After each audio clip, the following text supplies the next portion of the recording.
people, saya Pupu. Hari ini saya akan menceritakan film animasi Prancis karya sutradara Patrick Imbert yang berjudul The Summit of the Gods yang tayang perdana pada 22 September 2021. Film yang ditulis berdasarkan manga berjudul Isome de Dieu karya Jiro Taniguchi ini digadang-gadang akan memenangkan Oscar untuk film animasi tahun ini. Menceritakan tentang seorang pendaki Jepang yang terobsesi menaklukkan puncak Everest dan misteri tentang kamera milik pendaki terkenal Inggris, George Mallory, lewat mata seorang jurnalis majalah geografi. Jadi people, ini dia The Summit of the Gods.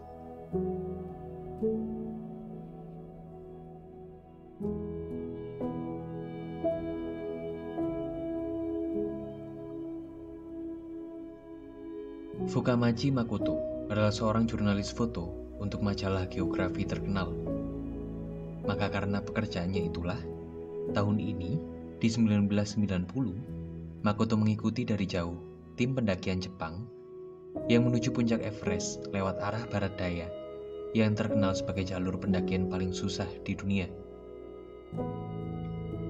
Tapi saat sedang mengambil foto, alat komunikasinya mengabarkan bahwa akan ada badai yang berasal dari lembah.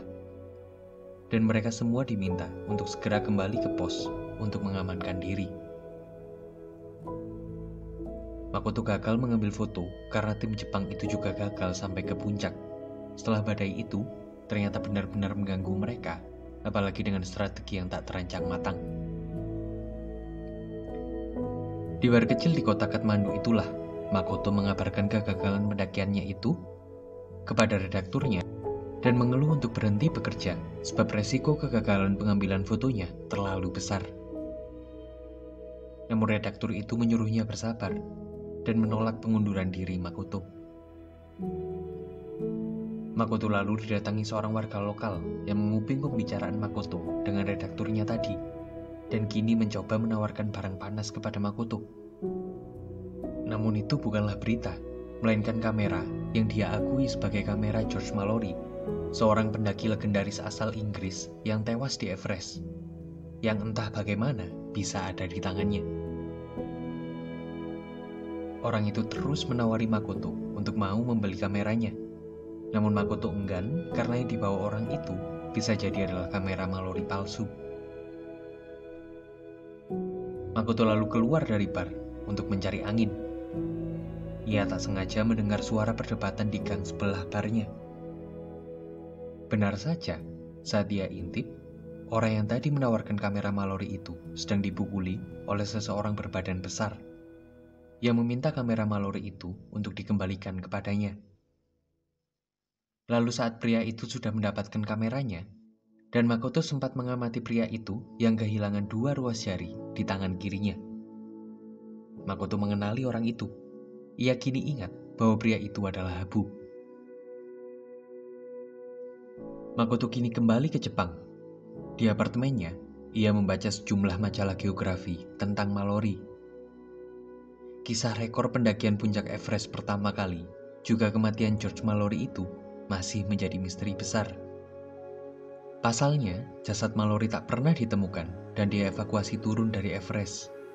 Karena tak ada satupun orang atau negara manapun yang berhasil menemukan jasadnya. Namun yang lebih membuat Makoto penasaran adalah adanya sebuah foto yang menunjukkan kamera face pocket autographic. Kamera yang mirip dengan yang pernah ditawarkan kepadanya itu adalah barang bukti sejarah tentang apakah Mallory berhasil menjadi orang yang mencapai puncak Everest pertama kali atau tidak. Apalagi yang ditemuinya mengambil kamera itu adalah Habu Joji, pendaki kenamaan Jepang yang secara misterius menghilang bertahun-tahun lalu. Sehingga Makoto mulai curiga, bisa jadi Habulah yang menemukan kamera Mallory itu dan kemudian dicuri pria yang menawarkan kamera itu kepadanya. Namun redakturnya justru meragukan bahwa yang ditemui Makoto di Kathmandu adalah Habu. Redaktur juga ragu tentang kamera itu, sebab orang-orang di seluruh dunia sudah berusaha mencari kamera dan jasad Mallory selama 70 tahun ke belakang, dan tak pernah juga menemukannya. Redaktur pun meminta Makoto untuk berhenti memikirkan kamera malore itu dan melanjutkan pekerjaannya yang lain. Namun Makoto tetap penasaran. Ia mencari sendiri semua hal mengenai Habu. Ia membaca semua kisah-kisah dan rekor-rekor fantastis Habu dalam dunia pendakian. Kita pun kemudian dibawa flashback ke kisah Habu, saat di mana Habu muda yang baru pulang mendaki bersama timnya dan justru langsung mengajak temannya, Inoue, untuk mendaki lagi minggu depan. Namun Inoue yang punya pekerjaan kantoran itu menolaknya, sebab ia tak bisa lagi mengambil cuti kerja karena terlalu banyak naik gunung. Habu kecewa dan semakin kecewa karena para seniornya di tim itu akan mendaki ke Everest bulan depan dan tidak mengajaknya karena Habu tak punya uang. Habu jelas kesal. Ia merasa lebih mampu ketimbang para seniornya yang tukang mabuk dan jarang latihan itu. Namun itu semakin membuat Habu bersemangat untuk segera terkenal dan mendapatkan sponsor yang mau membiayainya mendaki ke puncak-puncak gunung. Maka dari itu, ia punya ide gila dan mengajak Inoue untuk mendaki tembok iblis di musim dingin. Habu dan Inoue benar-benar nekat. Mereka pergi ke tembok iblis dan memulai pendakian. Habu bertindak sebagai pembuka jalan dan mendaki tembok es itu sendirian. Longsoran salju pun tak menghentikannya, dan ia berhasil membuat mereka berdua mencetak rekor pendakian baru. Keberhasilan pendakian itu pun jadi berita dan diapresiasi oleh ketua klub pendakian mereka. Ketua membanggakan mereka berdua di depan semua anggota lain. Namun salah satu seniornya meremehkan mereka dengan menganggap bahwa mereka berdua hanyalah beruntung. Habu tidak terima. Ia menjelaskan bagaimana perjuangannya dalam pendakian yang hampir membekukan tubuh mereka itu. Sayangnya Habu mengeluarkan sisi buruknya yang sombong dan egois, dan terkesan merendahkan teman pendakiannya, Inoue, yang seperti tidak ada andil besar dalam kesuksesan pendakian mereka. Semua anggota pun hanya diam mendengarkan keegoisan Habu, sementara Inoue semakin tertunduk malu. Ketua pun menegur Habu dan mengingatkannya kepada semangat kebersamaan sebagai sebuah tim, ketimbang mencari panggung pribadi. Ketua lalu menyampaikan keinginan Buntaro, junior di klubnya itu, yang sangat mengidolai Habu dan sangat ingin mendaki bersama Habu. Ketua meminta Habu untuk mau menjadi mentor bagi Buntaro, sekaligus sebagai latihan bagi Habu agar bisa mendaki sebagai tim dan menghapus keegoisan pribadinya. Habu lalu meninggalkan bar itu, dan ia diikuti oleh Hase Tsuneo, seorang pendaki muda dan terkenal sepertinya. Hase menyelamati Habu atas rekor barunya. Habu pun juga menyelamati Hase atas rekor kecepatan pendakian Hase yang terkenal itu. Hase pun penasaran dan meminta Habu bercerita bagaimana cara Habu mendaki tembok iblis di musim dingin. Habu pun menjelaskan caranya dengan sangat semangat karena ia seolah mendapatkan panggung untuk bisa menyombongkan diri. Tapi tak disangkanya, Hase menanyakan itu bukan untuk menyanjungnya, melainkan ingin untuk mematahkan rekor itu dengan mendaki tembok iblis seorang diri. Dan benar saja, beberapa hari setelahnya, sambil latihan, di radionya, Habu mendengarkan kabar bahwa rekornya dipecahkan Hase. Ia mendengarkan bagaimana komentator olahraga memuji-muji nama Hase dan merendahkan namanya. Itu jelas membuat Habu semakin kesal. Habu lalu menjalankan pekerjaannya sebagai pekerja bangunan. Ia meminta izin cuti seminggu kepada mandornya karena ingin melakukan pendakian. Jelas itu ditolak karena Habu sudah terlalu sering mengambil cuti untuk naik gunung. Namun Habu yang sudah sangat terobsesi mengalahkan Hase lebih memilih mengundurkan diri dari pekerjaannya itu. Habu lalu mendatangi kantor Inoue untuk mengajaknya mendaki bersama lagi. Namun Inoue enggan. Ia semakin merasa bahwa ia tak lebih hanya alat yang Habu perlukan untuk membantu Habu mendaki lebih tinggi. Itulah yang diceritakannya kepada Makoto, yang kini menemui Inoue yang sudah jauh lebih tua di kantornya. Kembali ke Habu. Setelah keluar dari pekerjaannya, Habu bersiap mendaki tembok angin. Buntaro yang diantar kakaknya, Ryoko, meminta Habu untuk membawanya sebagai partner pendakian. Namun Habu menolak sebab jalurnya terlalu rapuh dan membutuhkan teknik tinggi untuk didaki. Buntaro tak bisa menerima itu. Ia mengancam akan melakukan pendakian sendirian dan membuktikan bahwa keraguan Habu padanya adalah salah. Namun dengan ancaman itu, Habu jadi berubah pikiran dan mau membawa Buntaro untuk mendaki bersamanya. Pendakian ke tembok angin itu pun dimulai. Habu memimpin mereka dan Buntaro mengikutinya. Pendakian awalnya berjalan lancar, sampai tiba-tiba pijakan yang Buntaro naiki itu hancur. Buntaro langsung terlempar jauh ke bawah. Dengan semua tali pengaman itu tak mampu menarik tubuhnya. Ia akhirnya tersangkut dan pingsan dengan posisi bergelantungan. Habu meneriakinya dengan berusaha membangunkan Buntaro dari pingsannya. Buntaro pun bangun dan menyadari kakinya juga patah terkena tebing saat ia jatuh. Sayangnya posisi Buntaro terlalu jauh dari dinding batu. Ia bahkan tak mampu memanjat tali yang mengikatnya karena tulang belakangnya juga patah. Habu lalu mencoba menarik Buntaro sekuat tenaga. Sayangnya, tali itu menjuntai melewati ujung batu yang tajam dan bisa memutus tali jika Habu terus menariknya. Mereka pun mencoba mencari jalan lain, namun sayangnya malam segera datang dan tenaga mereka pun semakin habis. Mereka berdua belum juga punya solusi untuk masalah itu. Buntaro terus meminta maaf karena ia sudah memaksa ikut, sementara ia belum cukup tangkas dan kini malah menyusahkan Habu. Tapi Habu terus menyemangatinya dan berjanji jika mereka bisa melewati ini, Habu akan membawa Buntaro untuk menaiki Gunung Alpen.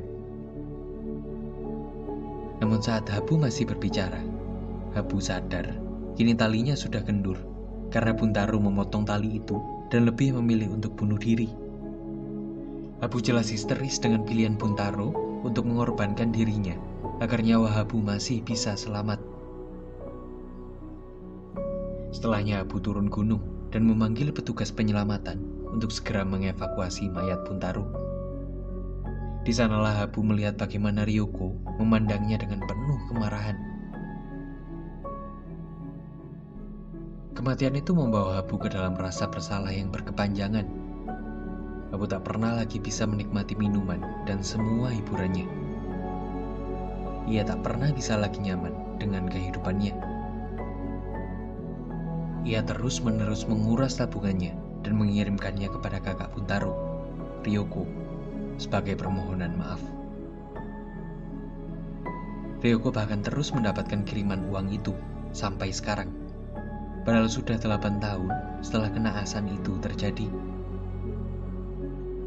Di depan Makoto, ia menceritakan semua penyesalannya yang tak sanggup melarang Buntaro pergi, dan justru ia sempat menyalahkan Habu atas kejadian itu. Setelah kejadian itu, Habu tidak kapok untuk kembali naik gunung. Ia berusaha memenuhi setengah janjinya kepada Buntaro, yaitu mendaki Gunung Alpen. Sedangkan ia juga tahu setengah janjinya tidak bisa ia tepati, dan itu jelas adalah membawa Buntaro bersamanya. Ia mendaki sendirian, namun karena itu adalah tantangan untuk pendakian nasional, Hashi Sunio juga ada di sana mendaki bersama timnya lewat jalur yang berbeda. Habu dengan semangatnya kini berada jauh di depan Hashi dalam perlombaan itu.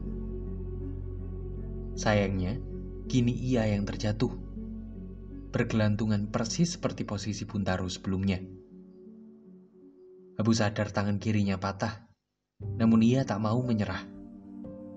Ia coba menggapai dinding, mengikat kembali simpulnya, dan mencoba sebisa mungkin mencapai titik aman. Habu tahu kini ia tak bisa lagi meneruskan perlombaannya dengan Hashi. Ia jelas sudah kalah. Tapi ada kekalahan yang lebih besar yang berusaha ia hindari, yaitu kematian. Di lantai sempit dengan tembok beku seperti itu, ia hanya bisa berharap bantuan segera datang sebelum hipotermia atau badai salju menghantamnya. Ia bahkan harus bergelut dengan bayangan Buntaro yang terus memanggil namanya. Bayangan Buntaro itu terus menyiksanya dengan rasa bersalah sepanjang malam. Bahkan sudah beberapa hari berganti, Habu terus mencoba bertahan. 2 jarinya kini menghitam. Ia sudah terkena frostbite dan harus merelakan jarinya itu putus. Namun untungnya, 3 hari bertahan hidup itu usai karena penyelamat gunung datang. Ironis sekali, yang memanggil bantuan itu ternyata adalah Hase. Habu justru harus berhutang nyawa kepada pesaing utamanya. Setelah itu, nama Hase melambung tinggi. Wajah Hase dipasang di mana-mana. Badan Hase sudah seperti papan iklan berjalan.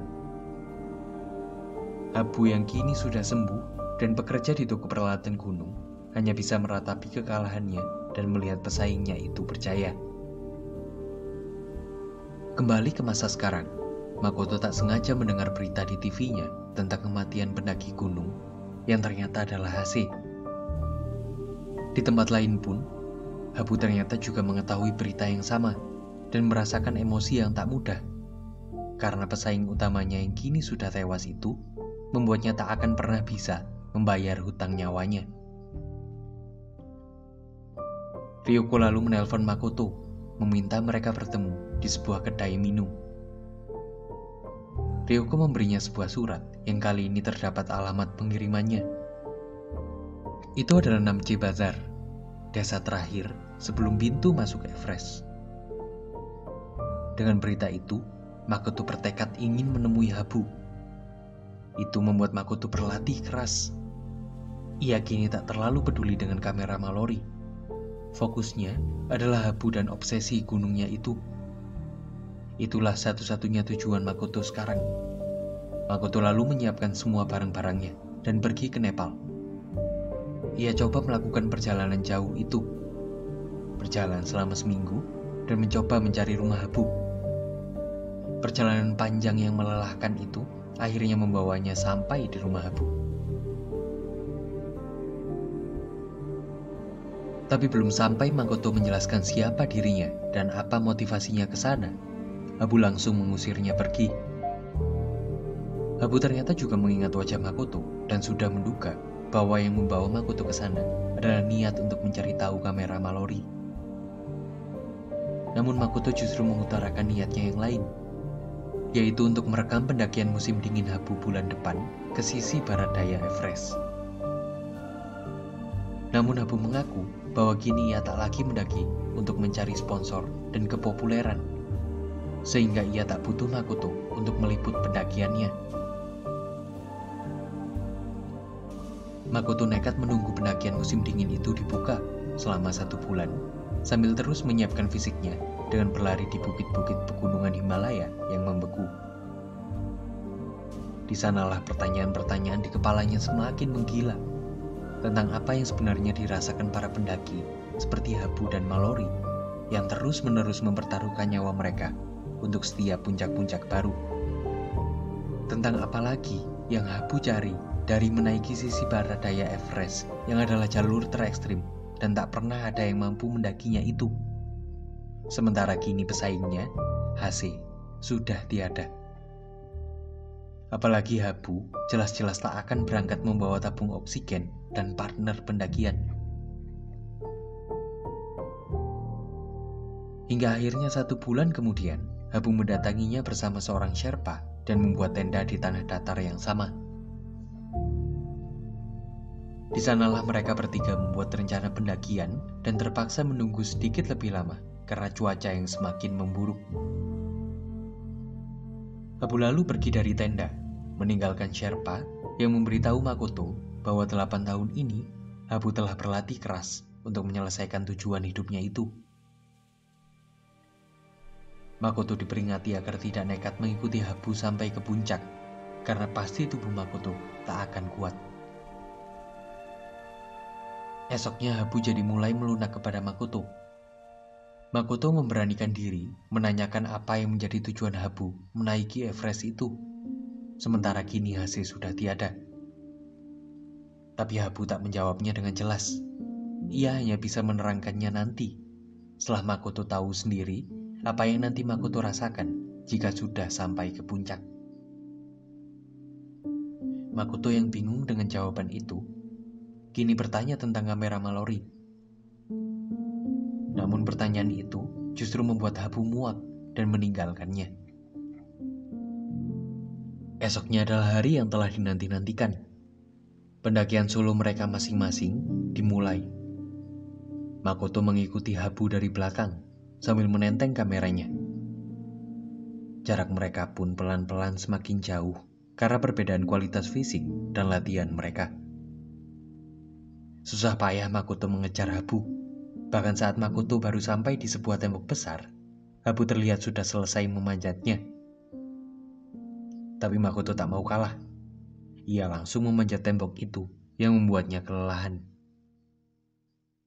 Ketika Makoto telah sampai di atas tembok, ia melihat bahwa jaraknya dengan Habu kini sudah terlalu jauh. Namun ia pantang menyerah. Makoto terus saja mengejar Habu, meskipun ia sendiri juga dikejar badai salju.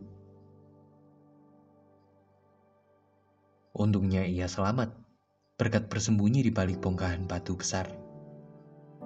Makoto pun meneruskan pengejarannya dan menemukan Habu sudah membangun tendanya dengan rapi. Ia akhirnya segera menyusul Habu dan mendirikan tenda di sebelahnya. Makoto menutup hari pertama pendakian itu dan menatap langit Himalaya. Paginya Sherpa menghubungi Habu lewat alat komunikasinya. Habu menjelaskan laporan perjalanannya kemarin dan rencana perjalanan yang akan ia tempuh hari ini. Sherpa juga memberitahu Habu bahwa tidak akan ada masalah cuaca yang berarti, dan Habu bisa melanjutkan perjalanannya dengan lebih tenang. Perjalanan kembali dimulai. Makoto mengikuti dari belakang Habu lagi, seperti sebelumnya. Namun saat di tengah jalan, hawa dingin dan oksigen yang semakin berkurang itu membuatnya mengalami serangan pusing hebat di kepalanya. Namun Makoto tak mau menyerah. Ia tetap meneruskan perjalanannya. Lalu saat di sebuah tebing, Sherpa memanggil mereka berdua. Sherpa mengabarkan bahwa cuaca berubah, dan badai besar akan mengejar mereka dari jalur selatan. Itu mungkin sangat jauh dari titik Habu sekarang, namun sangat dekat dari titik Makoto. Makoto jelas panik. Ia buru-buru meneruskan pendakian di tebing curam itu. Sayangnya pusing hebat itu kembali menyerangnya dan terpaksa membuatnya beristirahat dengan terlebih dahulu berusaha mengaitkan talinya di tebing itu. Dengan rasa dingin yang semakin parah, pusing itu semakin menjadi-jadi dan sayangnya tangan Makoto sudah terlalu beku untuk menolongnya mencari titik lain yang lebih hangat. Ia sampai mengerang kesakitan, bahkan penglihatannya sudah mulai menggelap dengan darah yang memenuhi kepalanya. Tanda bahwa ia bisa segera mati jika Habu tak segera menolongnya. Habu kembali dan menggendong tubuh Makoto di tengah badai yang sudah sampai di tebing itu. Habu berjuang keras melawan badai agar Makoto masih bisa selamat. Untungnya Makoto masih bisa tertolong. Ia kini berada di tenda Habu dan bangun dari pingsannya. Mereka tahu bahwa dengan waktu yang tersisa dan cuaca se-ekstrim itu, pendakian harus segera dihentikan. Di sanalah Habu akhirnya menceritakan soal kamera Mallory. Ia menemukannya di atas jalur yang mereka tapaki di sebuah punggung bukit. Ternyata kegagalan pendakian Habu lewat sisi barat daya itu sudah terlalu sering ia alami.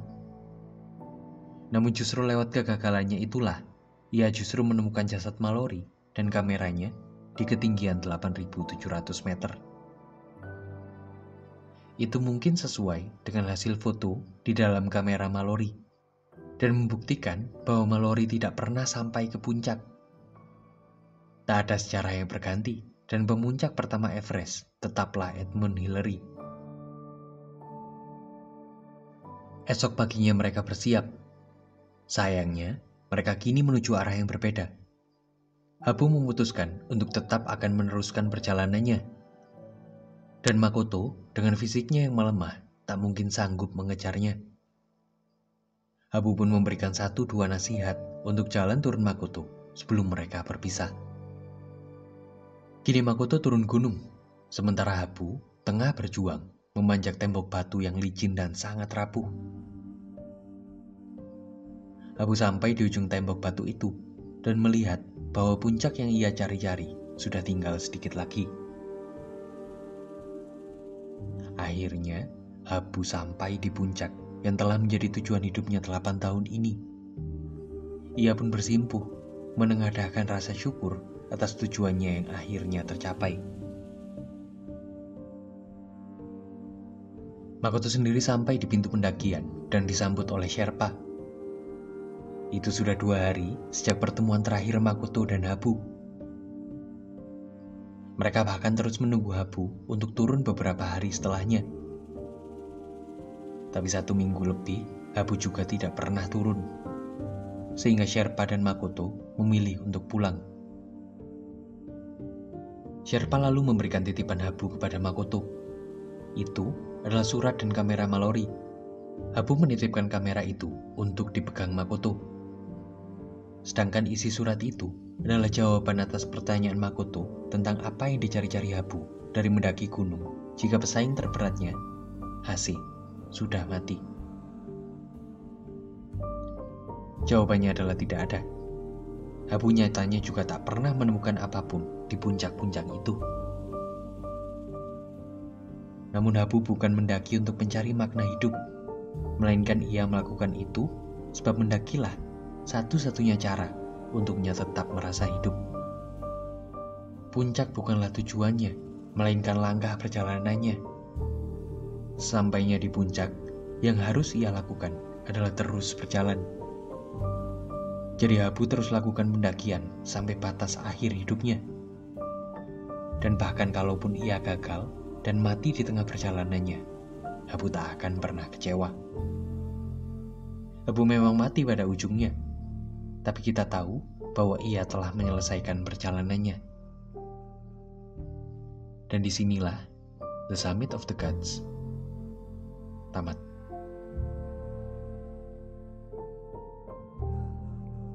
Cukup sekian dulu pembahasan film kita kali ini. Terima kasih atas atensinya. Saya Popo, saya undur diri dulu. Tetap waras dan terengginas, selalu berbahagia ya. Bareng